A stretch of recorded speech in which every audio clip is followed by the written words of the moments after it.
சக்தி கடுப்பில் கத்திக் கொண்டிருக்க தீக்ஷண்யாவை முறைத்துக் கொண்டிருந்தார் காயத்ரி. காயத்ரி, என்ன பேசுறேன்னு தெரிஞ்சுதான் பேசுறியா? உனக்கு என்ன பைத்தியம் பிடிச்சிருக்கா? தீக்ஷண்யாவும் உனக்கு பொண்ணு மாதிரிதான். அவ வளர்ந்திருந்தாலும் வெளி உலகம் தெரியாதவ.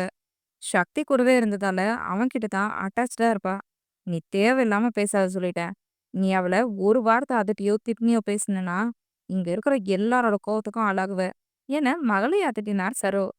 அம்மா, ஏன் பொண்ணுன்னு சொல்றீங்க? அவள அடக்கிறதுக்கு திட்டுறதுக்கும் எனக்கு உரிமை இல்லையா? என காயத்ரி கேட்டார்.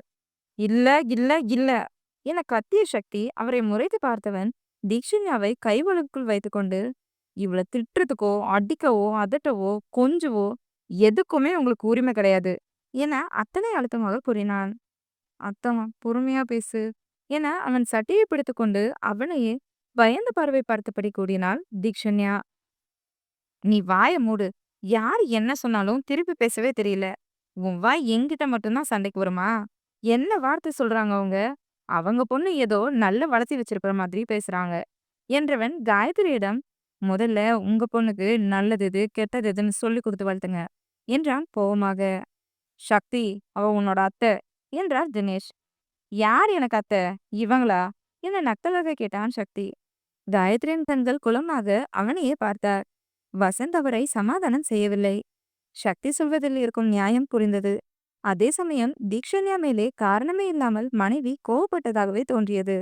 அதனால்தான் தனியாக பேசிக்கொள்ளலாம் என அமைதியாக நின்றார். இளையவர்கள் அனைவரும் நடப்பதை வியப்பாக பார்க்க, காஃபி கொண்டு வந்த மோகனாவும் யார் பக்கம் பேசுவது என புரியாமல் அமைதியாக நின்றார். சக்தி, பிரச்சனை வேண்டாம். இப்போ நாங்க யார் பக்கம் பேசினாலும் அது யாரையோ ஒருத்தரை கஷ்டப்படுத்துற மாதிரி தான் இருக்கும். காயத்ரி யதார்த்தமா கூட சொல்லியிருக்கலாம். இந்த பிரச்சனைய இதோட விடு, பெருசு பண்ணாத.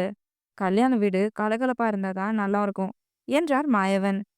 ம் என மட்டும் தலையை ஆட்டிய சக்திக்கு அப்போதே தீக்ஷண்யாவை அணைத்துக் கொண்டிருப்பது மண்டையில் உரைக்கவும், அவளை தன்னிடமிருந்து பிரித்து சோஃபாவில் அமர வைத்தவன் அவள் எதிரில் முட்டி போட்டு அமர்ந்து அவளின் கையை பிடித்து இரண்டு கைக்கும் ஒவ்வொரு டசன் கண்ணாடி வளையலாக பொறுமையாக போட்டுவிட்டான். இரண்டு கையையும் மடக்கி ஆட்டி சிரித்த தீக்ஷண்யா, அத்தைஸ், மாமாஸ், அண்ணாஸ், அக்காஸ், பாட்டிஸ், தாத்தாஸ், எப்படி இருக்கு என கண்ணக்குழி விலக அழகாக சிரித்து கொண்டே கேட்டாள். அவளின் ரியாக்ஷனிலும் கண்ணக்குழி சிரிப்பிலும் சக்தி தடுமாற மற்ற அனைவரும் அவளை பார்த்து சிரித்து சூப்பரா இருக்கு என்றனர். அதை கேட்டு மேலும் அழகாய் சிரித்தாள் தீக்ஷண்யா. கீபோர்ட், நீ செம்ம அழகா இருக்க என்றான் யாத்ரா. அவனை பார்த்து மூக்கை சுரைக்க முடித்த தீக்ஷண்யா, இதை ஏன் நேத்து சொல்லல? அந்த நிஷா தான் அழகின்னு சொல்லும்போது நீ ஏன் அமைதியா இருந்த என கேட்டாள் அவள்.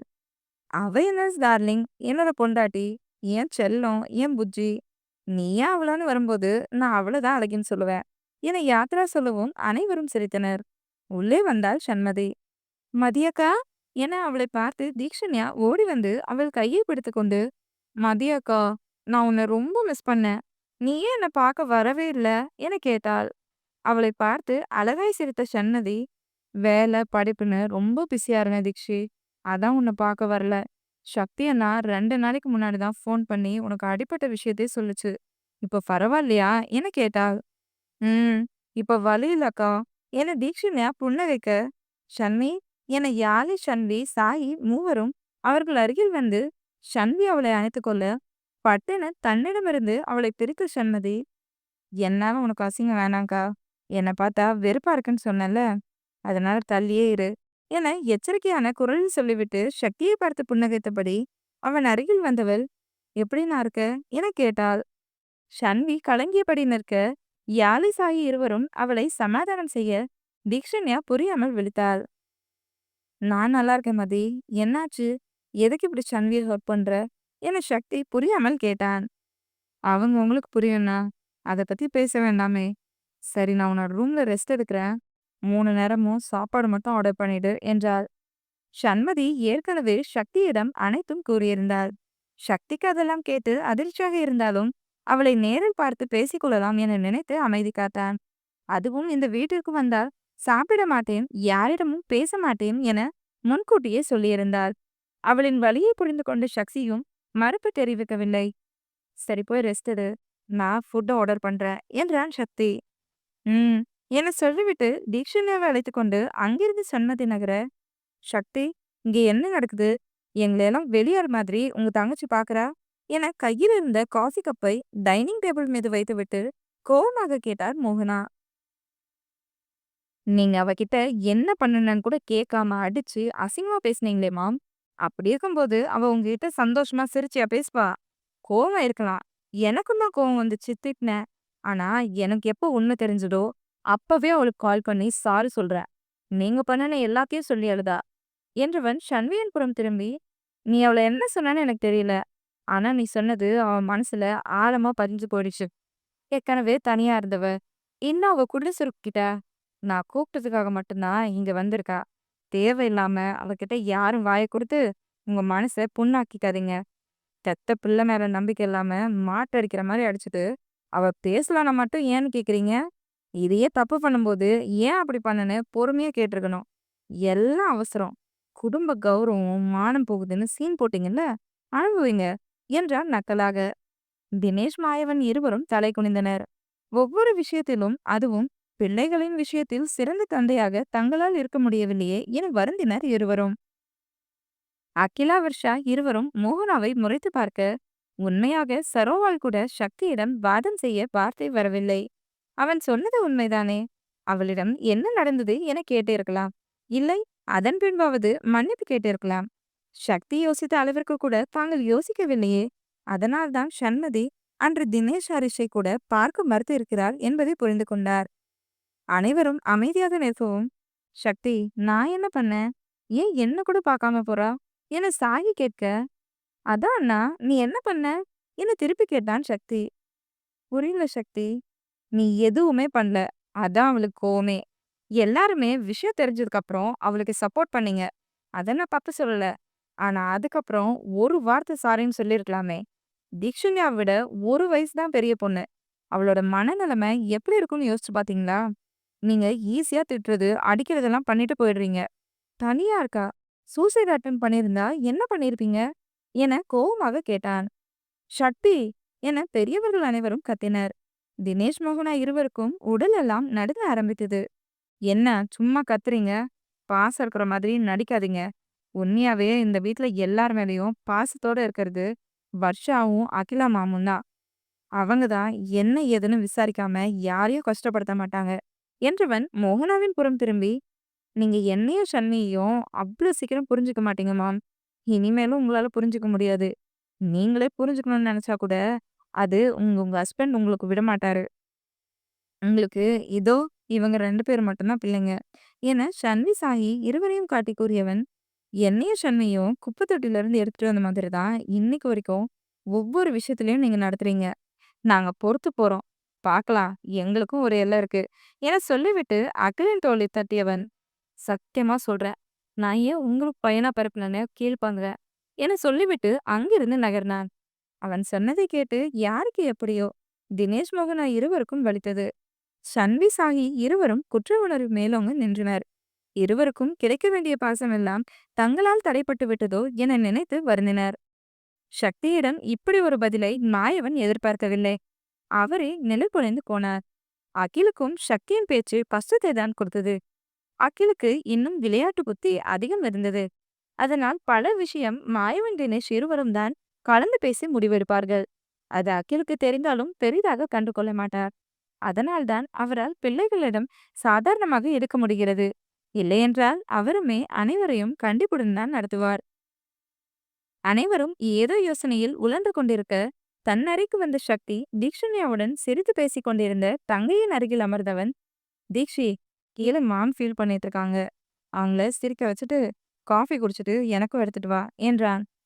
நானே இப்பதான் மதியக்கா கிட்ட பேச ஆரம்பிச்சேன். அதுக்குள்ள வந்துட்டாத்தா. ஆமா, அத்தையும் சோகமா இருக்காங்க என தீக்ஷண்யா கேட்க, அதான் எனக்கும் தெரியல. நீயே போய் கேளு என்றான் சக்தி. ஓகே, நான் அத்தையை சிரிக்க வச்சுட்டு காஃபி மேல எடுத்துட்டு வரேன் என சொல்லிவிட்டு கையை ஆட்டிக்கொண்டே வளையல் சத்தத்தை கேட்டு சிரிக்கப்படி சென்றாள் தீக்ஷண்யா. அவள் சென்றதும் தன் தங்கையை ஆழ்ந்து பார்த்த சக்தி, தாலியை கழட்டிட்டியா என கேட்டான். இல்ல என தலையை இடவலமாக ஆட்டிய சண்மதி தாப்பனுள் மறைத்து வைத்திருந்த மஞ்சள் கயிறை எடுத்து காட்டி அழுதாள். அத உள்ள போடு மதி, யாராவது வந்துட்டா பிரச்சனை இன்னும் பெருசாயிடும் என்றான் சக்தி. சண்மதி தலையை மறைத்துக்கொள்ள அவள் கண்ணை துடைத்து விட்ட சக்தி, சரி சொல்லு, என்ன பண்ணலான்னு இருக்க? நீ இந்த தாலிய கழட்டாத போதே எனக்கு புரிஞ்சிருச்சு. வாழ்க்கையில ரிஸ்க் எடுக்கணும்னு முடிவு பண்ணிட்ட. பண்ணு மதி. நான் உன் கூட துணையா எப்பவும் இருக்கேன். ஆனா நடிப்புத் துறையும் படிப்பையும் மட்டும் விட்டுறாத என்றான். அண்ணா, கண்டிப்பா என்னோட ஃபேஷன நான் விடமாட்டேன். எனக்கு இருக்க பயமே, அவர் என்ன உலகத்துக்கு முன்னாடி பொண்டாட்டியா அங்கீகாரம் குடுக்கலன்னா என்ன பண்றதுன்னு தான். அவரோட அப்பா நம்ம பெரியப்பா, பெரியம்மாவ கொல்லு பார்த்தப்ப அப்பா சொன்னாரு. "இதுல ஏதோ இருக்குது அண்ணா. அது என்னன்னு எனக்கு தெரியணும்" என்றாள் சண்மதி. "கண்டிப்பா நான் கண்டுபிடிச்சு சொல்றேன். நீ தேவையில்லாம பயந்துக்காத நதி. உனக்கு 15 வயசு. அவனுக்கு சாரி சாரி. அவருக்கு 25 வயசு. 2 பேருக்கும் கிட்டத்தட்ட 10 வயசு வித்தியாசம். அவன் வயச பார்க்கல. ஆனா கண்டிப்பா அவர் நல்ல குணம் படிச்சவரா இருப்பாருன்னு என்னால 100% அடிச்சு சொல்ல முடியும். நான் தான் சொல்லியிருக்கேன்ல, டாக்டர் ஸ்வேதா மேம். அவங்க பையன் தான் உன்னோட புருஷன். அவங்க வளர்ப்பு தவறானதா இருக்கவே இருக்காது" என உறுதியாக கூறினான் சக்தி. "அப்ப என்ன கண்டிப்பா பொண்டாட்டிய ஏத்துப்பாரா?" என கண்கள் கலங்க கேட்டாள் சண்மதி. "நீ இப்பவே அவரோட பொண்டாட்டி தான். பொதுவா சினிமா துறையில நுழைஞ்சுட்டாவே, அவங்க அவ்ளோ சீக்கிரம் கல்யாணம் பண்ணிக்க மாட்டாங்க. சினிமாவுல ஏதோ ஒண்ணு சாதிக்கணும்னு நெனைப்பாங்க. அப்படியே கல்யாணம் பண்ணியிருந்தாலும், அத மறைச்சு தான் வச்சுப்பாங்க. சோ நீ அவர பத்தி யோசிக்காம, உன்னோட வழியில கவனத்த செலுத்து. நான் உறுதியா சொல்றேன் மதி. உன்னோட ஹஸ்பண்ட் இன்னும் 4 வருஷத்துல சினிமா துறையில டாப் பொசிஷனுக்கு போயிடுவாரு. சோ நீயும் அவருக்கு தகுந்த மனைவியா, உன்னோட பாதையில முன்னேறி பெரிய இடத்துக்கு வர முயற்சி பண்ணு. அதே சமயம் நீட் பாஸ் பண்ணிடு. கொஞ்சம் இல்ல, நீ ரொம்ப கடுமையா உழைக்கணும். இந்த 2 வருஷம் கொஞ்சம் கஷ்டப்பட்டு ஓடுனேன்னா, டாக்டர் சீட் வாங்கிடலாம்" என்றான் சக்தி. "சரி அண்ணா, கண்டிப்பா நான் கடுமையா முயற்சி பண்றேன். இன்னொன்னு அண்ணா, நான் உன் காசுல தான் படித்தேன்" என உறுதியாக கூறினார் சண்மதி. "சரி மதி, நான் உன்னை படிக்க வைக்கிறேன். ஷண்வி கிட்ட முகத்த திருப்பிக்கிட்டு இருக்காம பேசு. நாளைக்கு அவ வேற வீட்டுக்கு போக போறா. நீ பேசாம இருந்தா அந்த குற்ற உணர்வோடவே போவா. அவ சந்தோஷமா இருக்கணும். அதெல்லாம் கஷ்டப்படுத்தாத" என்றான் சக்தி. சரி அண்ணா. ரொம்ப பேச முடியாது. ஆனா அக்காவ ஹர்ட் பண்ணாத மாரி அளவா பேசிக்கிறேன்" என்றாள் சண்மதி. "அப்புறம் இன்னொரு முக்கியமான விஷயம். நீ அவர நெனைக்கவே கூடாது மதி. நீ சின்ன பொண்ணு. இப்போதைக்கு உன் கவனம் அவர் பக்கம் போகவே கூடாது. எப்ப அவரா வந்து உன்ன கூட்டிச்சோ, அப்ப அவர முக்கியம். இப்போதைக்கு உன் கவனம் படிப்புலயும், நடிப்புலயும் மட்டும் தான் இருக்கணும். புரியுதா?" புரியுதுண்ணா" என சண்மதி சொல்லவும், தீக்ஷண்யா காஃபி கப்போடு உள்ளே வந்தவள், "அத்தா, இந்தா" என அவனிடம் நீட்டினாள்.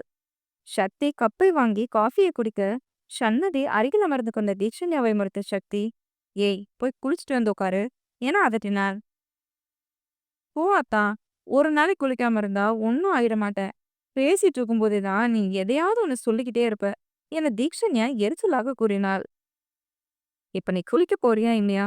என சக்தி படுப்பாங்க கேட்க, "போறேன் போறேன்" என முகத்தை தூக்கி வைத்துக் கொண்டிருந்தவள், "சரியான சிடுமூஞ்சி" என முணுமுணுத்துக் கொண்டே ஆடையை எடுத்துக்கொண்டு குளியலறைக்குள் செல்ல, சண்மதி சிரிக்க, வந்தனா உள்ளே வந்தவள், "மாமா" என சக்தியை பார்த்து இழுத்தாள்.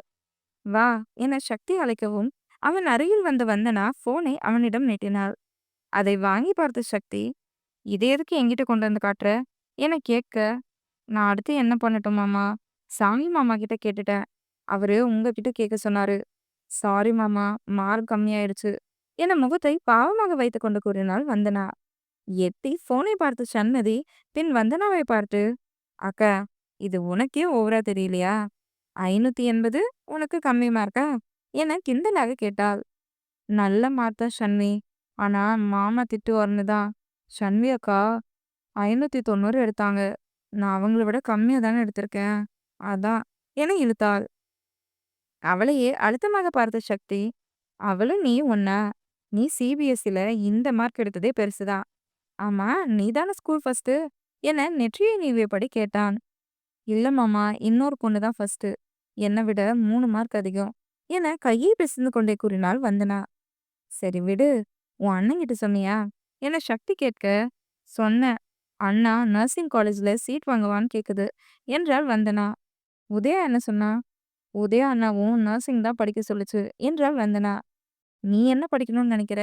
என சக்தி கேட்க, "பிஎஸ்சி" என வந்தனா சொல்லவும், அவளை முறைத்து பார்த்த சக்தி, "நீ என்ன லூசா வந்தனா? இவ்ளோ மார்க் எடுத்துட்டு நார்மலா டிகிரி படிக்க போறேன்னு சொல்ற. சரி, நான் உன் வழிக்கே வரேன். டிகிரி முடிச்சுட்டு என்ன பண்ணுவ? என்ன சக்தி கேட்க, வீட்ல என வந்தனா சொல்லவும், அடிக்கவே கையை ஓங்கிய சக்தி, அவள் பயந்து கண்ணை மூடிவும், உன் அக்கா மாதிரியே யோசிக்காத. பிச்சு விடுவேன் பிச்சு உன்ன. ஷன்வி கல்யாணம் முடிஞ்சதும் உன் அம்மா அப்பா கூட நல்லா டைம் ஸ்பெண்ட் பண்ணிக்கோ. லண்டன்ல இருக்க கிங்ஸ் மெடிக்கல் காலேஜ்ல சீட் கேட்கிறேன் என்றான். மாமா லண்டனா? என அவன் கையை இறுக்கமாக பிடித்துக் கொண்டு வந்தனா, மாமா ப்ளீஸ் இங்கேயே ஏதாவது காலேஜ்ல சேர்த்து விடுங்களேன். லண்டன் வேண்டாம் மாமா, எனக்கு பயமா இருக்கு என உடல் நடுங்க கூறினாள். லண்டன்ல தான் நீ படிக்கிற. இதுதான் ஃபைனல். போய் உன் அப்பா அம்மா கிட்ட சொல்லிடு. நான் ராணா கிட்ட பேசிக்கிறேன். பயந்துக்காத வந்தனா. நானும் உதயாவும் 2 மாசம் உன் கூட அங்கேயே இருக்கோம். உனக்கு பழகுனதுக்கு அப்புறம் நாங்க இந்தியா வந்துடுறோம் என அவள் கையை பிடித்து ஆறுதலாக்க கூறினான் சக்தி. குளியலறையிலிருந்து வெளிவந்த தீக்ஷண்யா சக்தி வந்தனா கையை பிடித்துக் கொண்டிருப்பதை பார்த்து வேகமாக அவர்கள் அருகில் வந்து சக்தியின் கையிலிருந்து வந்தனாவின் கையை தட்டிவிட்டு சக்தியின் மடியில் அமர்ந்து கொண்டவள் அவனை முறைத்து பார்த்தாள். வந்தனா சண்மதி இருவரும் அவளையே முழித்து பார்க்க, எதுக்கு இப்ப அவ கையை தட்டிவிட்ட என அவள் இடுப்பை சுற்றி கையை போட்டான் சக்தி. அது அது அக்கா எதுக்கு உன்னோட கையை பிடிச்சிட்டு இருக்காங்க? எனக்கு அது பிடிக்கல. அதான் தட்டி விட்டேன். நான் மட்டும்தான் உன்னை தொடுவேன். வேற யாரும் தொடக்கூடாது என அவன் நெஞ்சில் சாய்ந்து கொண்டாள் தீக்ஷண்யா. ரொம்ப ஐஸ் வைக்காத. என்ன வேணும்னு நேரா கேளு என அவளையே அழுத்தமாக பார்த்து கூறினான் சக்தி. கையில் இருந்த செயினை காட்டிய தீக்ஷண்யா, அந்து போயிடுச்சு. அம்மா கிட்ட கேட்டா வாங்கி தராது. கடைக்கு கூட்டு போய் இதே மாதிரி செயின் வாங்கி தரியாதான் என பாவமாக கேட்டாள். அதை கேட்டு வந்தனா சண்மதி இருவரும் சிரிப்பை அடக்க பெரும்பாடு படவும் தீக்ஷண்யாவின் முதுகின் பின்னால் இருந்த ஜிப்பை போட்டுவிட்ட சக்தி, ஏதாவது வேணும்னா இப்படிதான் வந்து ஐஸ் வைப்பியா? கீழே உன்னோட தினேஷ் மாமா இருப்பாரு. அவர்கிட்ட போய் கேட்க வேண்டியது தானே என்றான் கோவமாக. தினேஷ் மாமாவா? இல்ல, நான் அவர்கிட்ட கேட்கவே மாட்டேன். அம்மா திட்டும். அதுவும் இல்லாம மாமா செலக்ட் பண்றது நல்லாவே இருக்காது. நீதான் எனக்கு அழகா எடுத்து கொடுப்ப. எடுத்து தரியாத்தா என அவன் கையை சுருண்டி கொண்டே கேட்டாள் தீக்ஷண்யா. குளித்துவிட்டு வந்ததில் சந்தன சோப்பின் வாசம் அவன் நாசியில் ஆக்கிரமித்து அவள் வாசம் மயக்க வந்தனா சன்னதி இருக்கவும் தன்னை முயற்சி கட்டுப்படுத்தி கொண்ட சக்தி, சரி நான் வாங்கி தரேன், காசு கொடு என்றான். உதட்டை பிதுக்கி அவனை பாவமாக பார்க்க தீக்ஷண்யா, என்கிட்ட காசு இல்லையே, நீ வாங்கி கொடுத்தா, நான் பெரிய பொண்ணாகி சேர்த்து வச்சு கொடுக்குற என்றாள். உன்னை எப்படி நம்புறது என சக்தி கேட்க, அண்ணா அவ பாவம், வாங்கி கொடு, ஒரு செயின் தானே என சண்மதி சொல்லவும், ஆமாத்தா, ஒரே ஒரு செயின் தானே, வாங்கி கூட என்றாள் தீக்ஷண்யா. கெஞ்சாத, வாங்கி தரேன், போய் தலையை சீவிட்டு வா என்றான் சக்தி. ஓடி சென்று சீப்பையை எடுத்து வந்து அவன் கையில் கொடுத்தாள் தீக்ஷண்யா. தி, என்னை பார்த்தா உனக்கு எப்படி தெரியுது? ஏதோ ஒரு நாள் பண்ணிவிட்டா ஒவ்வொரு முறையும் வர பாத்தியா? கொன்றுவேன். நானே அரைக்குறை. மதி வந்தனா 2 பேர் இருக்காங்களே, அவங்க கிட்ட போய் சீவிட்டு வா என்றான். ம் என சோகமாக தலையசை தீக்ஷண்யா வந்தனாவிடம் சீப்பை நீட்டி, அக்கா சீவி விட என கேட்டாள். ஐயோ தீக்ஷி, உனக்கு நிறைய முடி இருக்கு. எனக்கு நல்லா சீவு வராது. நீ ஷன்வி அக்கா கிட்டேயே சீவிக்கோ என்றாள் வந்தனா. தீக்ஷண்யா ஷன்வியை பாவமாக பார்க்க சிரித்த சண்மதி, வா என அவளை அழைத்து அவளுக்கு சீவி விட, மாமா நான் அப்பா அம்மா கிட்ட சொல்லிட்டு வரேன் என வந்தனா அங்கிருந்து நகர்ந்தாள்.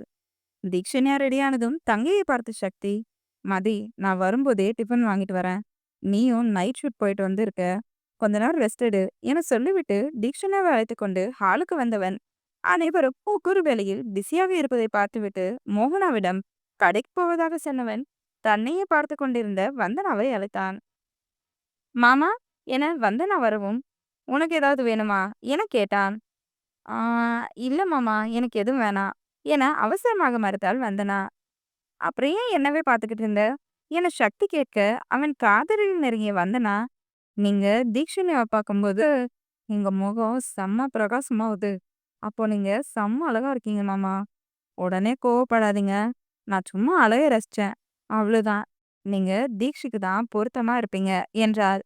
அவள் சொன்னதை கேட்டு சக்தியின் காது மடல் சிவக்க, அத்தா எனக்கு தெரியாம என்ன பேசுறீங்க என இருவருக்கும் நடுவில் வந்து நின்றாள் தீக்ஷண்யா. மாமா இன்னைக்கு அழகா இருக்கார் தீக்ஷி, அததான் சொன்னேன் என வந்தனா சொல்லவும் சோஃபாவில் அமர்ந்து வேலை பார்த்து கொண்டிருந்த சாயி சிரித்துவிட்டு மீண்டும் வேலை பார்க்க வந்தனாவை முறைத்து பார்த்த தீக்ஷண்யா, அக்கா, நீ பொய் பொய்யா சொல்ற.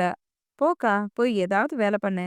என சொல்லிவிட்டு சக்தியின் கையை பிடித்து இழுத்துக்கொண்டு அருவியின் அருகில் வந்தவர், என்னக்கா பண்றீங்க? அக்கா சொல்லும்போது அமைதியா இருக்கீங்க என கோபமாக கேட்டாள். என்ன பண்ண சொல்ற? என கையை மார்புக்கு குறுக்காக கட்டிக்கொண்டு சக்தி கேட்க, என்ன அப்படி பார்க்காதன்னு சொல்லணும் என்றாள் தீக்ஷண்யா. நான் எதுக்கு அப்படி சொல்லணும் என சக்தி கேட்க, ஏன்னா எனக்கு பிடிக்கல என கத்தினாள் தீக்ஷண்யா. ஏய் என அவள் கன்னத்தை தாங்கி பிடித்த சக்தி, எதுபிடி பிடிக்கப்பட்ட அவ இன்னொரு முறை என்ன பார்த்தானா நான் கண்டிப்பா சொல்லிடுறேன். டென்ஷன் ஆகாத, தலை வலிக்கும்ல என மெதுவாக கூறினான். நிஜமா சொல்லுவதானா அத்தான்? கண்டிப்பா சொல்றேன். இதுக்கு ஏன் அழுகுற என அவள் கண்ணை துடைத்து விட்டான் சக்தி. தெரியல, அழுகையா வருது என அவன் நெஞ்சில் சாய்ந்து கொண்டாள் தீக்ஷண்யா. சக்தி புரியாமல் நிற்க இருவரையும் தன் அறையின் பால்கனியில் நின்று ரசித்து பார்த்த தினேஷ் தன் மொபைலை எடுத்து போட்டோ எடுத்துக்கொண்டார்.